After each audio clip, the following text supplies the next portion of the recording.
চট্টগ্রামে বিমান দুর্ঘটনায় নিহত পাইলট আসিম জাওয়াদকে শ্রদ্ধা জানিয়েছেন মানিকগঞ্জবাসী। সকালে চট্টগ্রাম এবং ঢাকায় জানাজা শেষে তাকে নেওয়া হয় মানিকগঞ্জের শহীদ মিরাজ তপন স্টেডিয়ামে। সেখানে শ্রদ্ধা জানান জনপ্রতিনিধি, রাজনৈতিক ব্যক্তিত্ব সহ সাধারণ মানুষ। মনিরুল ইসলাম মেহিরের তথ্য এবং ছবিতে প্রতিবেদন। শুক্রবার সকাল 11:30টায় মানিকগঞ্জের শহীদ মিরাজ তপন স্টেডিয়ামে আনা হয় আসিম জাওয়াদের মরদেহ। এক যুগের বেশি সময় যিনি আকাশে উড়ে বেরিয়েছেন, শেষ বেলাও তার মরদেহ বহন করে আনে বিমান বাহিনীরই একটি হেলিকপ্টার। এ সময় তার প্রতি শ্রদ্ধা জানাতে ভিড় করেন হাজারো স্বজন, প্রতিবেশী ও সহকর্মী। পরিবারের লোকজন বলছেন, ছাত্র জীবনে আসিম কখনো দ্বিতীয় হননি। সেই ধারাবাহিকতা ছিল পেশা জীবনেও। অর্জন করেছেন সোর্ড অফ অনার, দায়িত্ব পালন করেছেন জাতিসংঘ শান্তি মিশনেও। রিফাত তো লাখে একজন ছিল। কিছু বলার নেই, আসলে আমার ভাষা নাই কিছু বলার।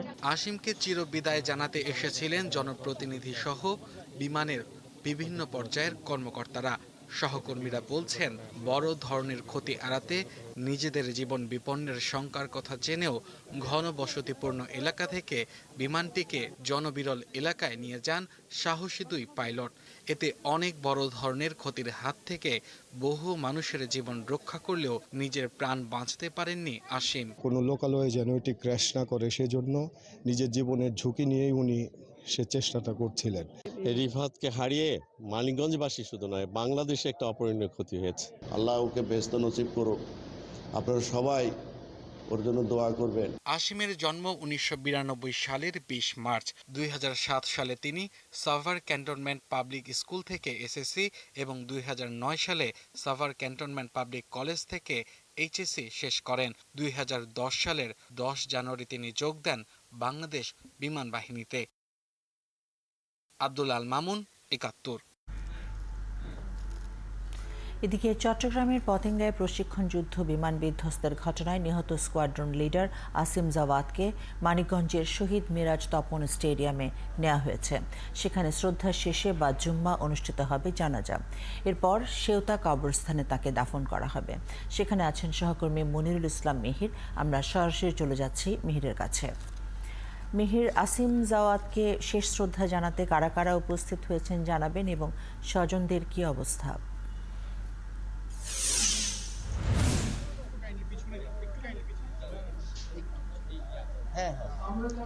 হ্যাঁ, ফারজানা করিম, কিছুক্ষণ আগে জুমার নামাজ শেষ হয়েছে। নামাজ শেষ হওয়ার ঠিক পরপরই এখন জানাজা অনুষ্ঠিত হবে। এরই মধ্যে জানাজার জন্য লাইন ধরে কিন্তু দাঁড়িয়েছেন।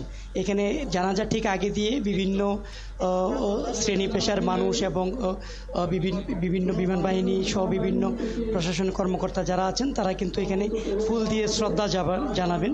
সে তেমনটি জানানোর জন্যই কিন্তু এখানে একত্রিত হয়েছেন। কিছুক্ষণ পরে জানাজা অনুষ্ঠিত হবে। ঠিক আমরা আগের মুহূর্তে আছি। আমরা দেখছি এখানে জেলা প্রশাসন, পুলিশ প্রশাসন সহ বিভিন্ন রাজনৈতিক সামাজিক সংগঠনের নেতৃবৃন্দ যারা আছেন, আত্মীয় স্বজন যারা আছেন, প্রত্যেকেই কিন্তু তারা এখানে এসছেন এবং তারা ফুল দিয়ে শ্রদ্ধা জানাবেন। তার মরদেহটি এখন রাখা হয়েছে শহীদ মিরাজ তপন স্টেডিয়ামে। একেবারে এখানে হাজারো মানুষ আমরা দেখেছি এখানে উপস্থিত হয়েছেন এবং তারা প্রত্যেকেই কিন্তু তারা শেষ শ্রদ্ধাটুক জানানোর জন্যই এসেছেন। নামাজের আগে আমরা দেখেছিলাম যে এখানে যে ফ্রিজিং যে গাড়িটি ছিল, ফ্রিজিং গাড়ির মধ্যে তাকে শেষ দেখানোর জন্য রাখা হয়েছিল শহীদ মিরাজ তপন স্টেডিয়ামে। তখন কিন্তু মানুষজন তারা কিন্তু দেখিয়েছিলেন। আর এখন যেহেতু জানাজা কিছুক্ষণের মধ্যেই শুরু হবে, এই আনুষ্ঠানিকতায় চলছে। নিশ্চয়ই দেখতে পাচ্ছেন এখানে নানা শ্রেণী পেশার মানুষ যারা তারা ফুল দিয়ে শ্রদ্ধা জানানোর যে পর্বটি সেটি তারা করবেন। এখানে আমরা দেখছি যে মানিকগঞ্জ জেলা পরিষদের চেয়ারম্যান, জেলা আওয়ামী লীগের সভাপতি আছেন। এখানে পৌরসভার সাবেক মেয়র সহ তারা কিন্তু ফুল দিয়ে শ্রদ্ধা জানাচ্ছেন, তার মরদেহ শেষ শ্রদ্ধাটুক জানাচ্ছেন। এরকম অন্যান্য যারা আছেন প্রত্যেকেই কিন্তু শ্রদ্ধা জানানোর জন্য এখানে এসেছেন।